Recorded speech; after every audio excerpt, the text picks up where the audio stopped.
Hey folks, remember this? Rotors are actually not too bad, they're still usable, although this side's a little bit thinner than that side. Remember when I was hammering from the inside? Well, I was actually hammering on this lip, thinking that this was part of the hub, and I was trying to hammer in here to separate it, so I've broken off a section there.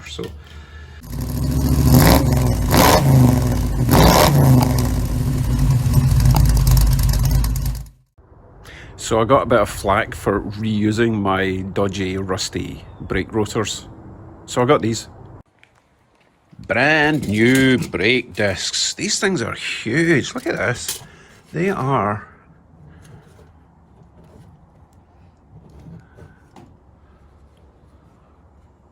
14 inches. That's crazy. My first car had like 13-inch wheels. Anyway, so I have now got a pair of brake discs, hardware kit, clips for the pads and brake shoes. Let's get started.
Brake caliper and the carrier removal. The caliper has little 10mm bolts, carrier big chunky 21mm bolts. Remember your bungee cord to tie up your caliper so it doesn't swing about. As before, just want to lever the piston back into the caliper, make life easier to get this off. Right, 2 10mm.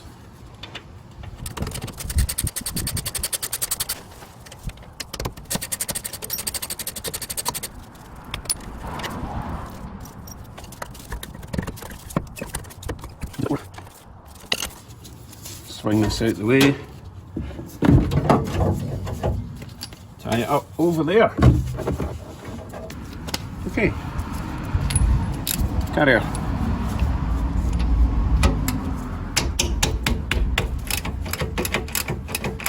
These are usually much tighter, but I've already had this side off. And when I put it back together, I will be torquing it up. Don't want your brakes falling off.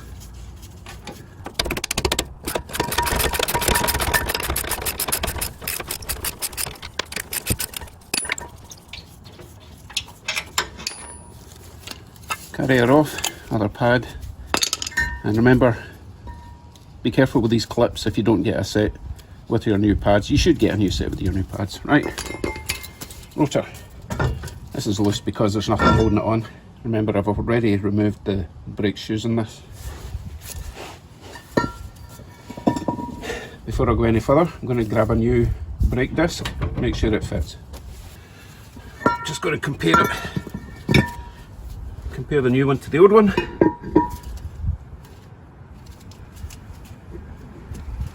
Looks good. Yep.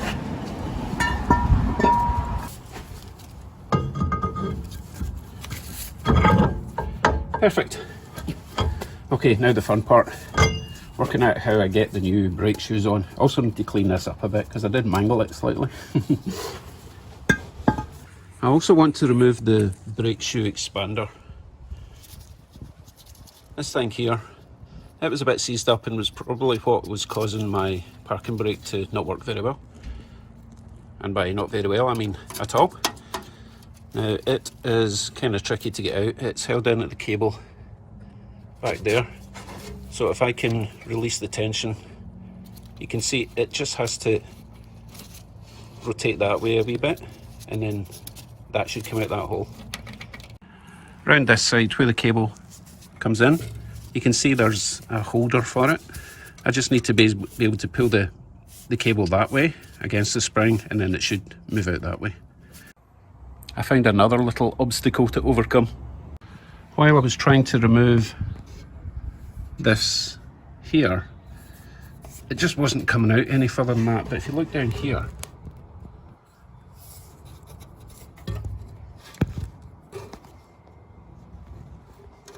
do you see this little tab here? That's hitting off of that, so I need to be able to push the spring back while pushing this down by pushing this off, or pulling that off. Right, I think I've figured out how to get this little clip off. I'm going to try using a little hose clip. So the plan is to pull this spring back, which reveals that little tab. It's tight. And then put this clip around the tab, tighten it up to make the tabs in the clip go in the way, and then hopefully the cable will just pop out.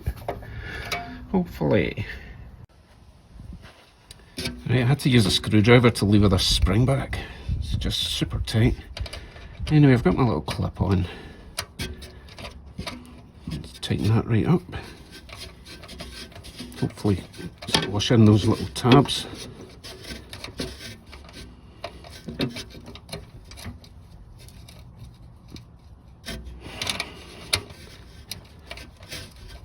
Oh yeah, look at that. Whew. I'm going to release that. Pull this as hard as I can. And out.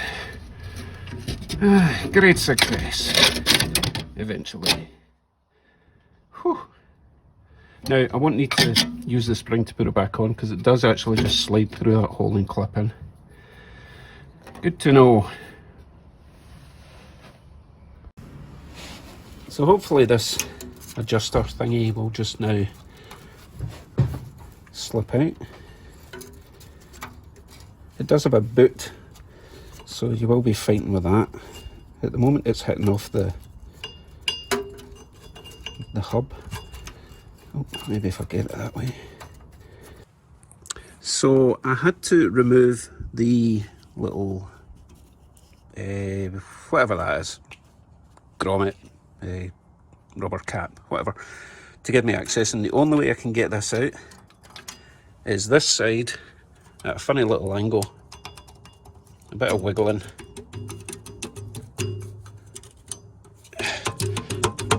And it will come out. I just need to remember that to put it back in.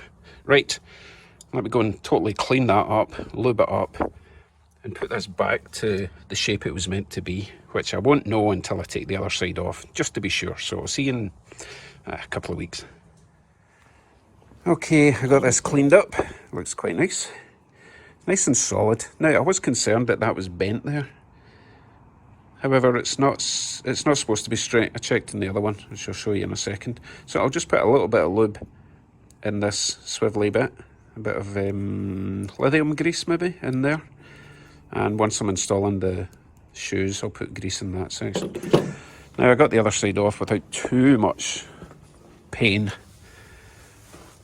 The good thing is, if you're not reusing your disc, then you can smash it whatever way, you know, you can hit these surfaces here, which I didn't do with the other side, and that's why it was so difficult to get off. Anyway, it's off, and look at this, I've actually got quick change brake shoes. Isn't that great? So I just get the other ones and glue them on. Joking, of course. Now you'll notice that with the passenger side, that adjuster thing is at the top instead of the bottom, so everything's kind of reversed from the other side. Okay, I'm not going to do the whole removal thing. I just want to get this all apart and get the new stuff installed. I'm going to strip this down, clean it up, get the other side cleaned up, and then I'll show you how I'm going to reinstall everything. Okay, I think we're ready for reinstall, so let me show you the parts you need and also how this adjuster works at the top.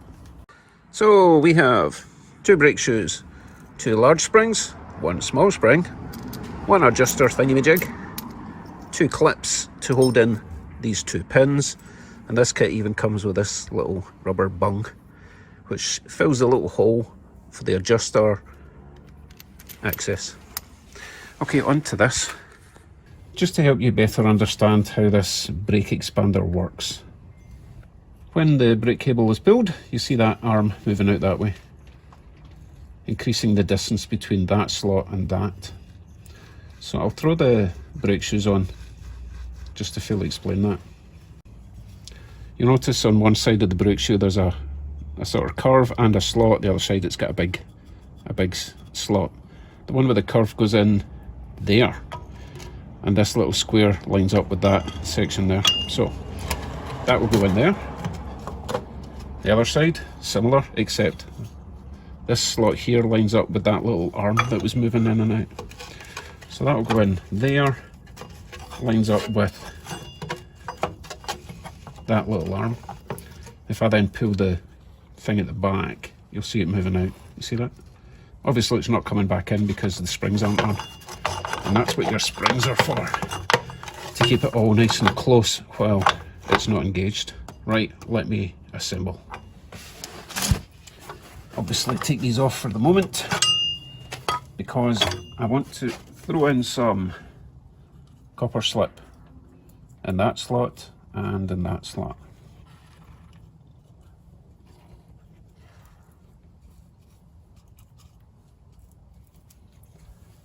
And on the face of that arm that's going to make contact with the top of the brake shoe. Get in there. Okay, next. I'm going to put the springs on first. So, one spring goes at the back, which means it's going to be in there somewhere. So that will go on the back like that, and through like that. And then the other spring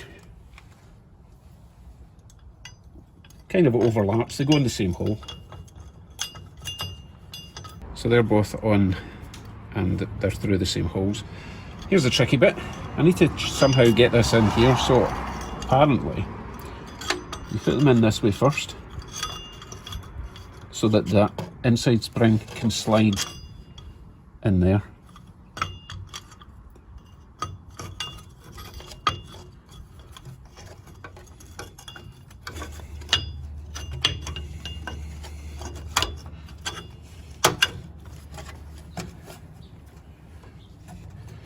So now we're going to have to lever this back against the springs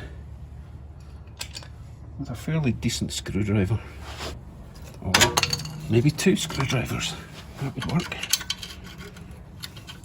One to lever it back. One to push it in. Like that. Okay, so just checking my springs are still in place. Top is done. Phew! Not as hard as I thought it would be, but not easy either. Next, I think we will put in the adjuster at the bottom temporarily so that we can get the pins into the right place. You know, these pins that hold the brake shoes in the right location. So we'll get that lower adjuster in the bottom. Let's see if we can separate these enough just to get this adjuster in. As I say, this is just temporary until we get the pins in the right place. Okay.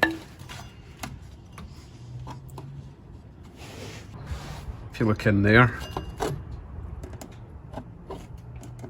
That's the hole we're lining up. Now, before I do that, actually, I'm just going to put a bit of copper slip between that back surface of the shoe and the backing plate, because it's going to slide on that. I generally don't put the grease on until the last minute because I end up getting it everywhere, you know. I don't want it touching the brake shoe material.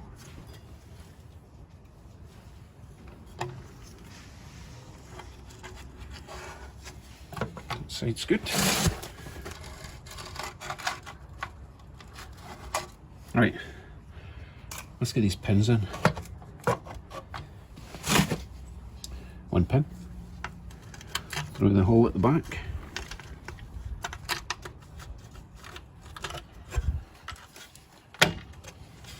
Through this, can you see it? And these clips apparently are a bit of a pain. You have to kind of crush them down, slide them over. Oh no, this is actually different. This is different from the ones I took off. If you see there's a little square there, the other ones kind of slide on like that, but these obviously, I'll give you a close up. The clips that came off look like this, and basically you kind of squeeze them together and force them up through that pin. However, the new ones aren't like that. So it looks like I have to put this circle over the pin first, push this section down, grab the pin, pull it out, turn it 90 degrees. Because why not? Give it a shot. Hook that over there, move the brake shoe back to where it's supposed to be. Oh, this is going to be tricky. Oh boy. Basically I need to push that in. I just need to move you a sec.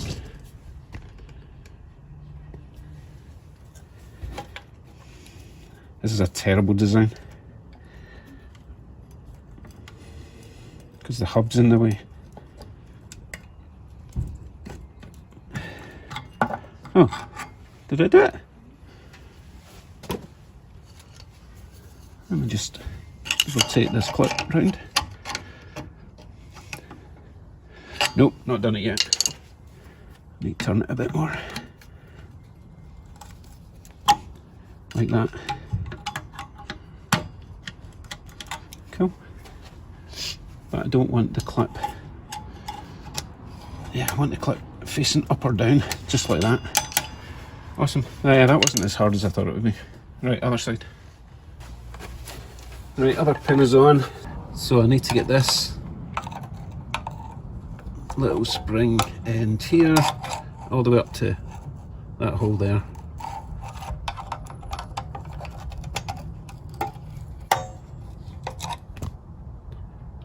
Oh well, that was far too easy. I'll just tap that in, make sure it's in home. Other side is in. Yep. Right, we're almost there. Just going to give the face of this a bit of a clean up. I mean, hopefully I'll never have to do this again, but just in the off chance that I get a warped brake disc or something, it'd be nice if this just, you know, slid off.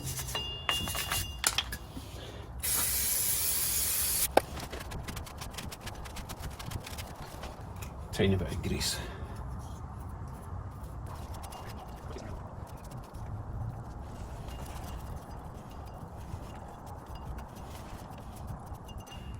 Okay, now the fun bit.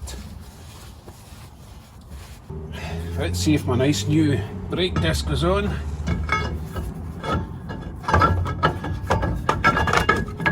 Lovely.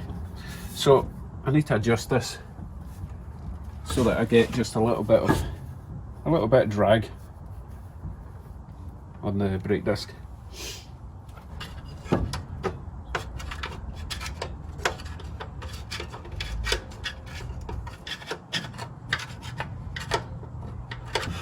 Now I'm getting a bit of drag.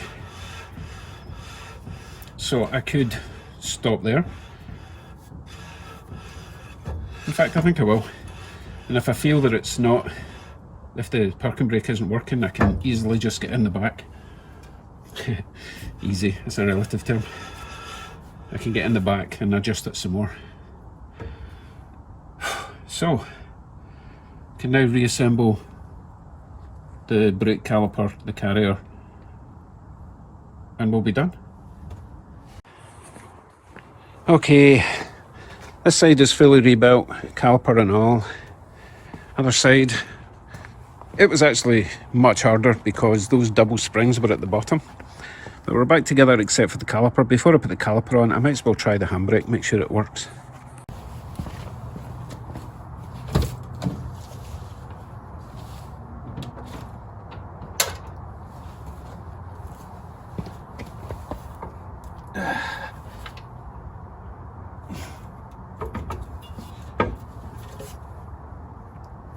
Okay, I haven't pressed it all the way down on the car, so I think we're good. Let me release and make sure it spins.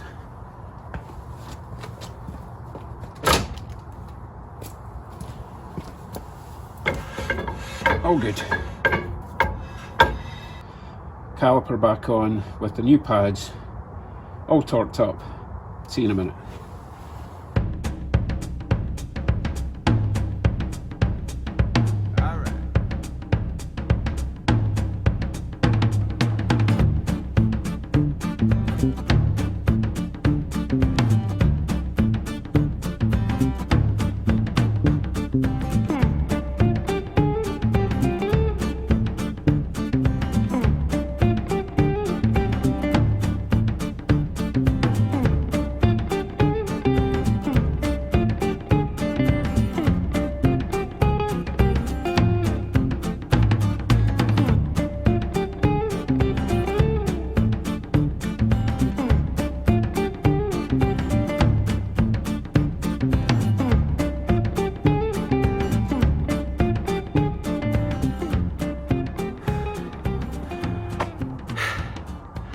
I'm done.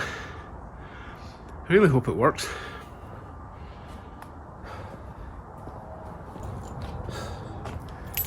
Let's find out. Now, remember, if you're doing any sort of brake job, make sure before you even start it, pump your brakes a few times, because you've disrupted the flow, the brake fluid, you know, so get that up to pressure before you start it, or before you experiment. Right, here we go.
Didn't work.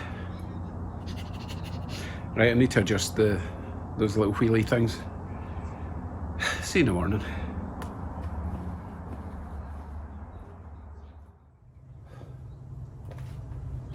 Okay, let's finish this.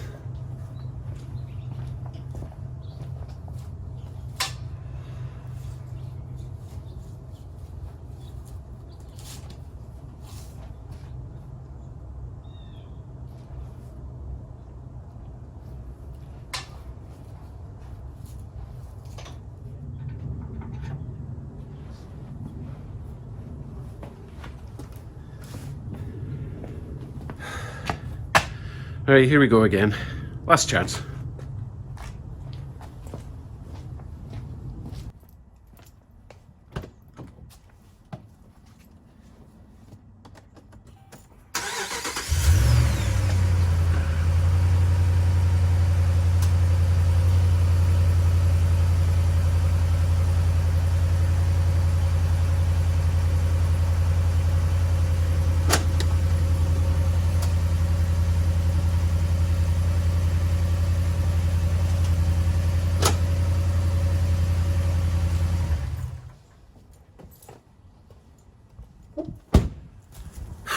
finally.